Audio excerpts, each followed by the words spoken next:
Olá, alunos, vamos estudar para o concurso da Prefeitura de Valparaíso de Goiás. Agora vamos para os conhecimentos específicos do cargo de professor de educação básica, professor de educação infantil e anos iniciais do ensino fundamental. História da educação. Antiguidade, sociedade medieval, sociedade moderna e origem da escola pública. História da educação brasileira. Marcos legais da educação, LDB e ECA. A história da educação ajuda a entender por que a escola é como é, quais problemas são antigos e quais mudanças são recentes. Na antiguidade, a educação tinha forte ligação com a formação para a vida na polis ou no império e com a transmissão de valores, filosofia e retórica para determinados grupos. Em muitos contextos, era uma educação seletiva, voltada a elites, enquanto a maioria aprendia por tradição oral e prática do trabalho. A ideia de educação como direito universal, garantida pelo Estado, é muito mais recente.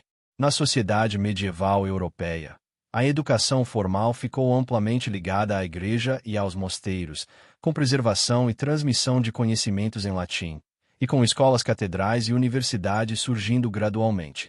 Era uma educação marcada por forte hierarquia social, com acesso restrito, e com currículo centrado nas artes liberais, na teologia e na formação de clérigos e profissionais ligados ao poder religioso e político. Na sociedade moderna, com o Renascimento, a Reforma e depois, o Iluminismo, ocorre transformação profunda.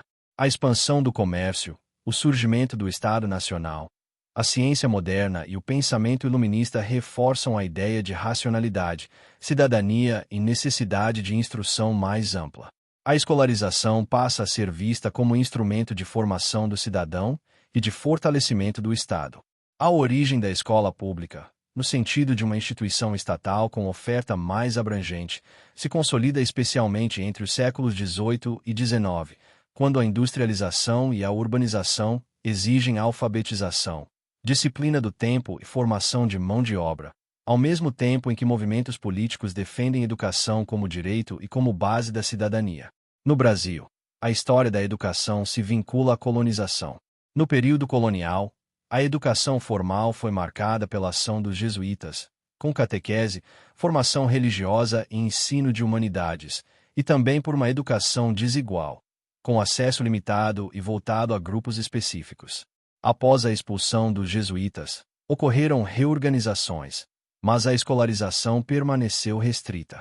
No Império, houve iniciativas legais e administrativas para organizar o ensino, com preocupação com instrução primária, formação de professores e criação de instituições, mas com alcance ainda muito limitado e desigual no território.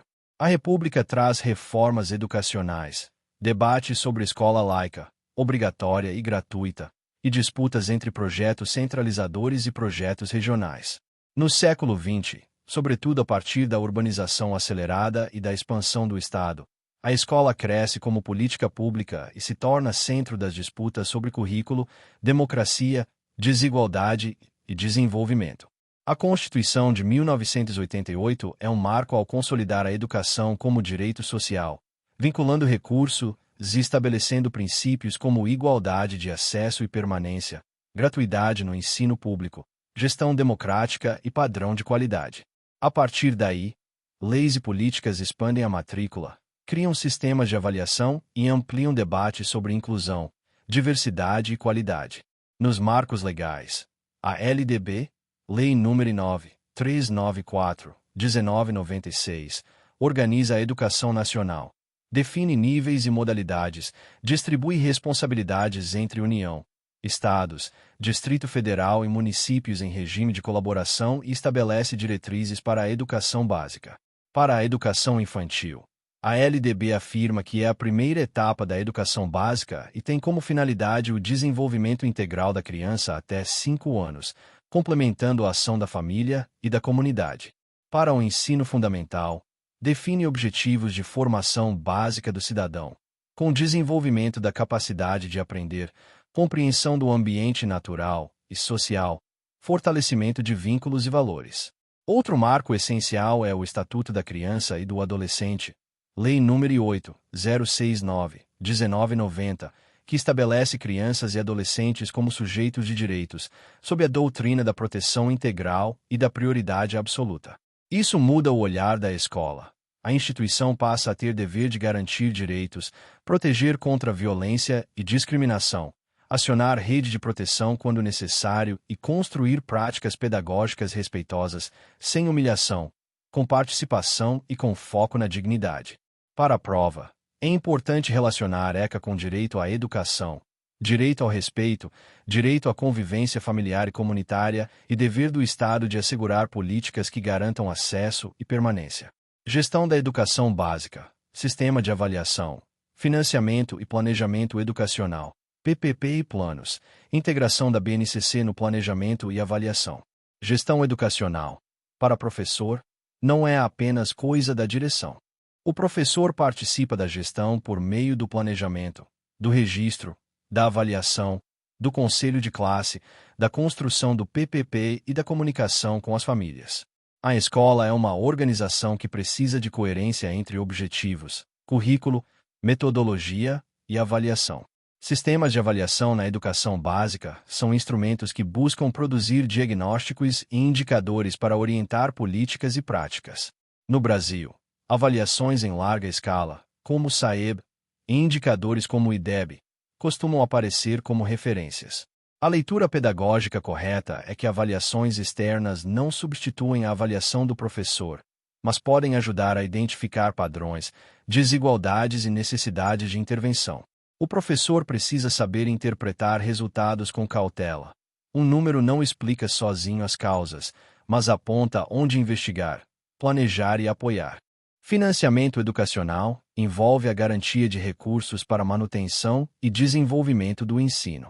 Um tema recorrente em concursos é a existência de vinculação constitucional de recursos para a educação e a importância de fundos e mecanismos de redistribuição, como o Fundeb, que organiza parte relevante do financiamento da educação básica e busca reduzir desigualdades entre redes. Para o docente, o essencial é compreender que qualidade exige condições materiais, infraestrutura, formação continuada, valorização profissional e gestão responsável, e que o planejamento pedagógico deve dialogar com possibilidades reais, sem perder metas de aprendizagem e inclusão.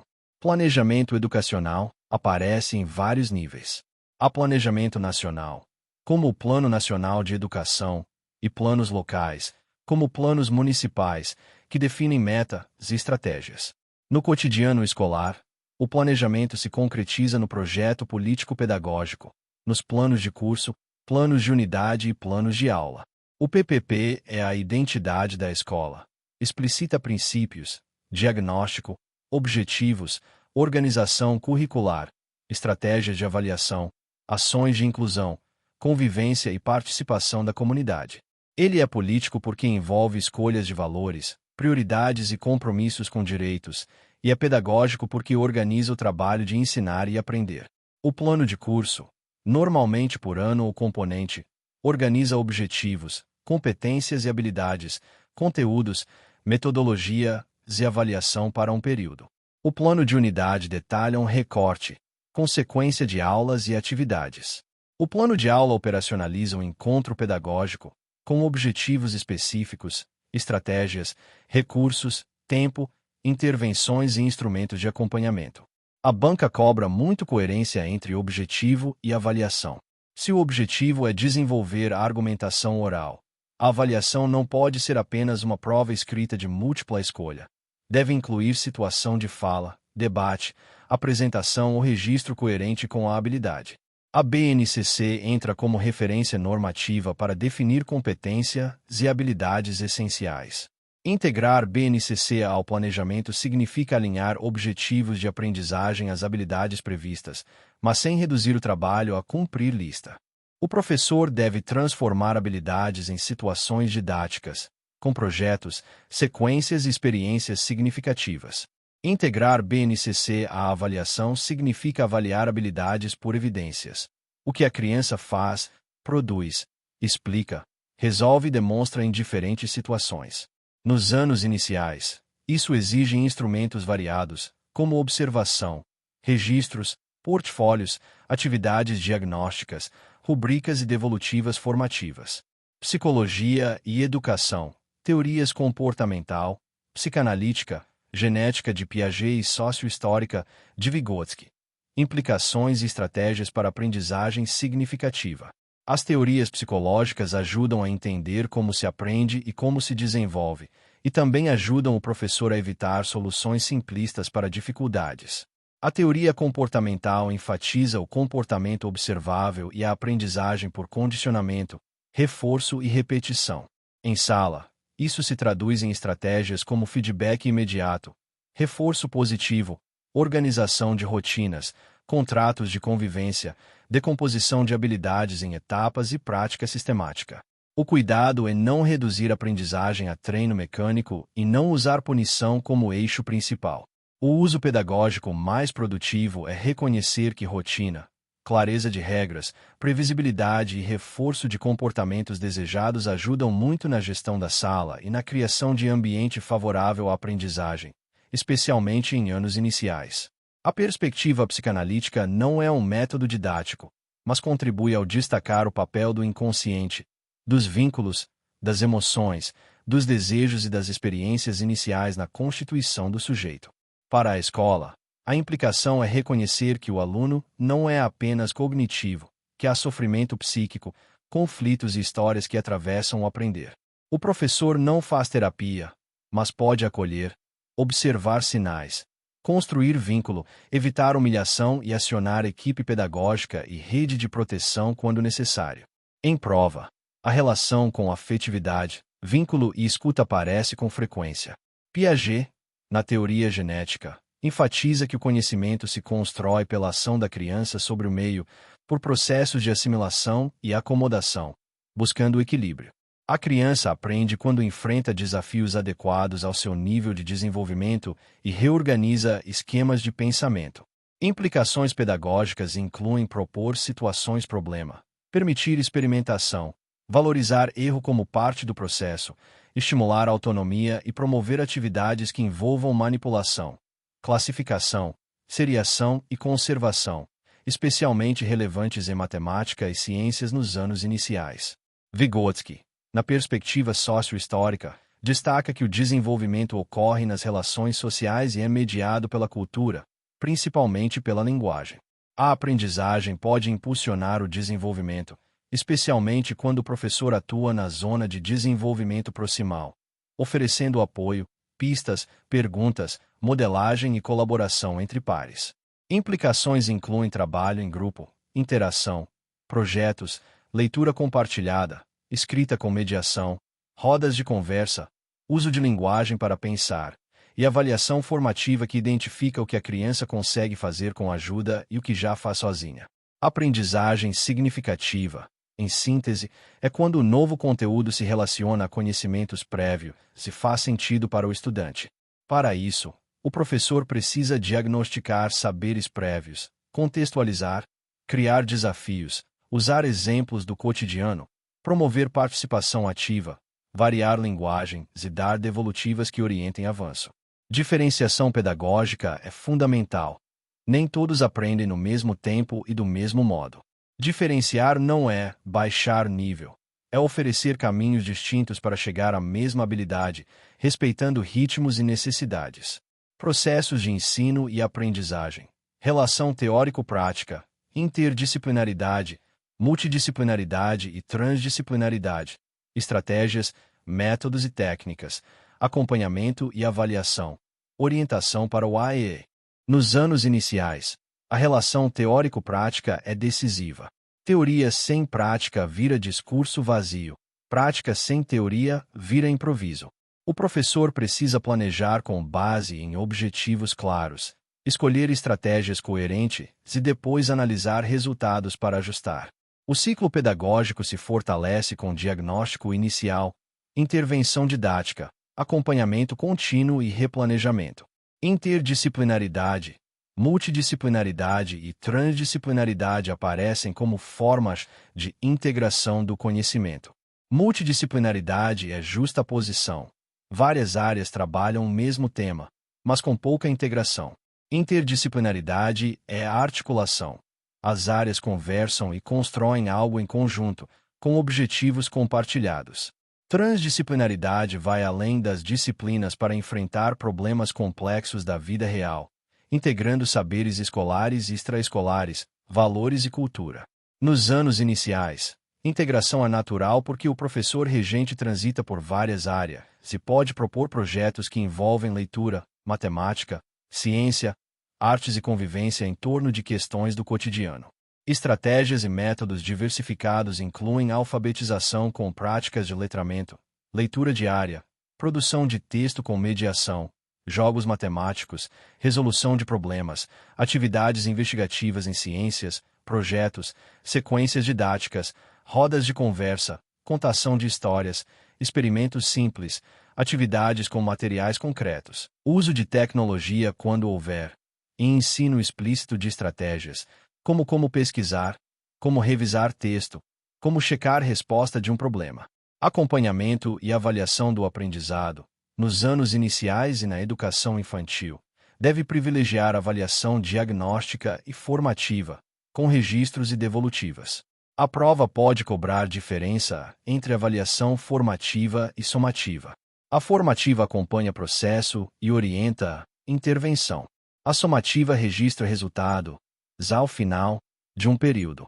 Nos anos iniciais, a avaliação precisa ser coerente com habilidades da BNCC e com práticas inclusivas. A devolutiva ao aluno deve indicar o que já avançou e o que precisa melhorar, com orientações concretas, não apenas nota.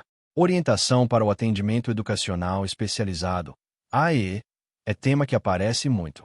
O AEE é um serviço da educação especial, complementar ou suplementar à escolarização, que busca eliminar barreiras e garantir acesso ao currículo. Ele não substitui a sala comum. O professor da turma é responsável pelo ensino do currículo para todos, com adaptações razoáveis quando necessárias, enquanto o AEE oferece recursos, estratégias e apoio, como tecnologias assistivas, comunicação alternativa, orientação de acessibilidade e construção de planos individualizados.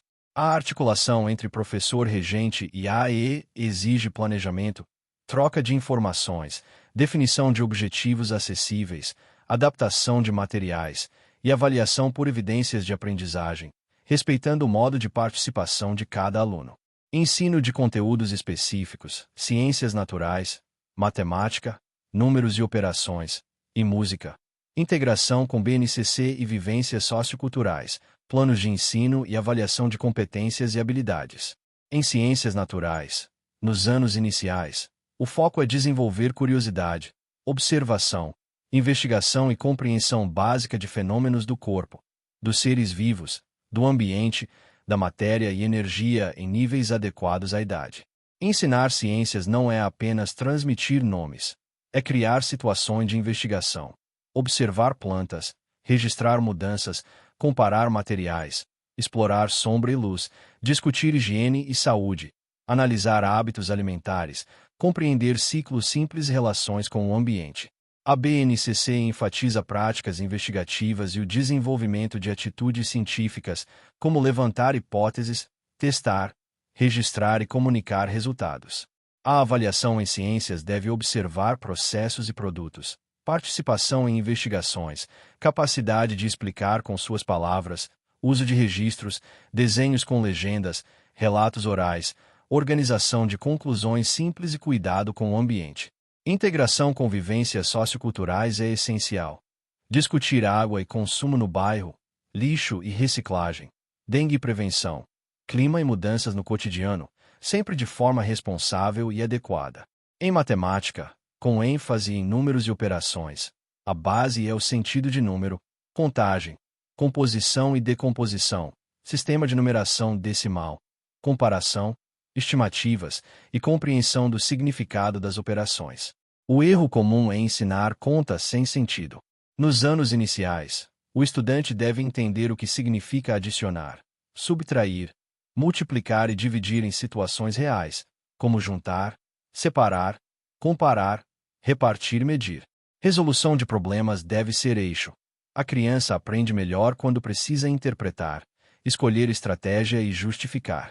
Jogos, materiais concretos, retas numéricas, quadros de valor posicional. Agrupamentos e situações de compra e troca ajudam muito. A avaliação matemática deve ir além do algoritmo pronto. Avalie se a criança escolhe estratégia, se explica raciocínio, se verifica resultado, se identifica erro, se usa representações, como desenhos, tabelas e decomposições. A BNCC orienta competências como raciocínio lógico, argumentação e comunicação matemática. Isso se traduz em pedir que o aluno explique como pensou e em valorizar diferentes estratégias corretas. Em música, nos anos iniciais e na educação infantil, o foco é vivência e apreciação musical, percepção sonora, ritmo, pulsação, timbre, altura, intensidade e duração, além de criação e expressão. Música não é apenas cantar por cantar, mas explorar sons do corpo, objetos, instrumentos simples, brincadeiras cantadas, repertório cultural diverso e escuta atenta. A BNCC, dentro da área de arte, valoriza a experimentação, criação, fruição e contextualização cultural. Integração sociocultural é essencial. Trabalhar cantigas, músicas regionais, manifestações culturais locais e ampliar repertório com respeito à diversidade, evitando reduzir a música escolar a um único estilo. Para planos de ensino, sempre conecte objetivos a habilidades, descreva estratégias, recursos e formas de avaliação. Em conteúdos específicos, o plano deve indicar como o aluno vai demonstrar aprendizagem. Por exemplo, em matemática, resolvendo problemas e justificando. Em ciências, registrando observações e explicando relações. Em música, participando de práticas e reconhecendo elementos sonoros. Educação de jovens e adultos, princípios, concepções e fundamentos, estratégias para inclusão e permanência. A EJA atende estudantes que não tiveram acesso ou continuidade na escolarização na idade própria. Seus princípios envolvem respeito às trajetórias, valorização de saberes prévios, flexibilidade e currículo significativo. A EJA não pode ser o mesmo do regular acelerado sem considerar vida adulta, trabalho, família e experiências. A perspectiva de Paulo Freire é referência. Educação como prática de liberdade, diálogo, problematização da realidade e construção de consciência crítica. Na EJA, alfabetização e letramento devem estar conectados ao cotidiano do estudante, contextos reais, situações de trabalho, cidadania, direitos, saúde, finanças pessoais e participação social. Estratégias para inclusão e permanência na EJA incluem acolhimento, horários e rotinas compatíveis, metodologias ativas, projetos, uso de temas geradores, respeito ao ritmo, avaliação formativa e apoio à organização de estudos. Também é essencial enfrentar causas de evasão, como cansaço, trabalho, falta de transporte, responsabilidades familiares e experiências escolares negativas anteriores. O professor deve construir vínculo, fortalecer a autoestima acadêmica e mostrar sentido do estudo para a vida. Inclusão educacional, políticas de inclusão e combate à exclusão. Educação da pessoa com deficiência, LBI, movimentos nacionais e internacionais, participação da escola, família e comunidade. Inclusão educacional é compromisso ético, legal e pedagógico. Políticas de inclusão buscam garantir que todos os estudantes aprendam juntos, com o apoio necessário, removendo barreiras físicas, comunicacionais, atitudinais e pedagógicas. Combater exclusão significa enfrentar práticas de segregação, expectativas baixas, rótulos e discriminações, e garantir acessibilidade e participação. Educação da pessoa com deficiência, no marco da educação inclusiva, pressupõe matrícula na escola regular, atendimento educacional especializado quando necessário e adaptações razoáveis. A Lei Brasileira de Inclusão, Lei nº 13.146, 2015, reforça direitos da pessoa com deficiência, proíbe discriminação, assegura acessibilidade e consolida o direito à educação inclusiva em todos os níveis, com oferta de recursos de apoio e sem cobrança adicional em instituições privadas, além de exigir que o poder público implemente políticas e condições para a inclusão. Movimentos internacionais sobre educação inclusiva são frequentemente citados como marcos de orientação, como a Declaração de Salamanca, que defende escolas inclusivas como meio eficaz de combater discriminação e construir sociedades mais justas, e compromissos globais de educação para todos, que reforçam acesso e qualidade com equidade. Em concursos, esses marcos aparecem como referência de princípios: inclusão, participação, combate a barreiras e reconhecimento da diversidade como valor. No cotidiano, inclusão exige práticas concretas. Planejamento universal para a aprendizagem, quando possível, significa propor atividades com múltiplas formas de acesso, participação e expressão. Exemplo: permitir que uma criança demonstre compreensão oralmente, por desenho, por manipulação, por tecnologia assistiva. Ajustes podem envolver tempo, formato de atividade, mediação, recursos visuais, comunicação alternativa e organização de pares. A avaliação precisa considerar evidências de aprendizagem dentro das possibilidades de participação do aluno, sempre com expectativa de desenvolvimento real, evitando tanto a exclusão quanto a aprovação automática sem aprendizagem. A participação da família e da comunidade é central. Família precisa ser parceira, com comunicação respeitosa e orientações claras. A escola não deve culpabilizar a família por dificuldades, mas construir alianças. Comunidade e rede de serviços também compõem suporte, especialmente quando há necessidades de saúde, assistência social ou proteção de direitos. Em situações de violência, negligência e violações, a escola deve seguir protocolos e acionar rede de proteção conforme legislação, preservando a dignidade do estudante. Fechamento integrando o que mais cai em prova. Para responder bem na prova, use sempre uma lógica integradora. História da educação explica o caminho até a escola pública e os desafios atuais de democratização. LDB e ECA fundamentam direito à educação, proteção integral e deveres da escola. Gestão educacional aparece no PPP, nos planos e na integração com o BNCC, com avaliação coerente e uso de dados para replanejar. Psicologia da educação dá base para compreender desenvolvimento e para escolher estratégias, evitando culpabilizar o aluno. Processos de ensino e aprendizagem exigem diversidade metodológica, avaliação formativa e articulação com a AEE para remover barreiras. Conteúdos específicos, como ciências, matemática e música, devem ser ensinados como experiências significativas, com vínculo cultural e avaliação por habilidades. EJA exige respeito às trajetórias e propostas contextualizadas para permanência. Inclusão, com base na LBI e em marcos nacionais e internacionais, exige equidade, acessibilidade, participação e parceria com família e comunidade. Se você estudar cada tópico pensando em como ele vira decisão pedagógica concreta, você ganha domínio para as questões teóricas e também para aquelas que descrevem situações de sala de aula e pedem alternativa mais coerente com legislação. BNCC, Inclusão e Aprendizagem Significativa.